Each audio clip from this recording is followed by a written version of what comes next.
দিনটা ছিল কোনো রবিবারের এক সন্ধেবেলা। চলে গেছিলাম কলকাতার ইস্কন মন্দিরে। বাপ রে বাপ, সেখানে জুতো দেখেই তো বুঝতে পেরে গেছি যে ভেতরে কীরকম ভিড় হতে পারে। তো আমি আমার দুই মাসি মিলে চলে এসেছিলাম ইস্কনে।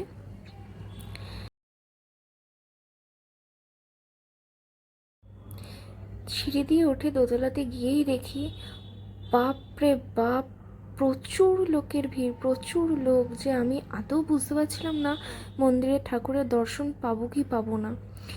এত ভিড়ের সমাগমের মধ্যে তাও দাঁড়িয়ে চেষ্টা করছিলাম, এত দূর থেকে এসেছি, ঠাকুরের দর্শন না করেই চলে যাবো।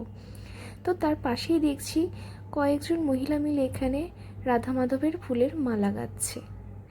দেখতেও বেশ ভালো লাগছিল, কিন্তু ভিড় দেখেছো, বুঝতেই পারছিলাম না আদৌ ঠাকুরের সামনে যাব কখন।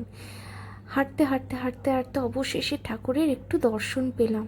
যাক, এইটুকুনি দর্শন পেয়ে শান্তি হলো। টাটা, পরে নেক্সট ব্লগ আসবে খুব তাড়াতাড়ি, বাই।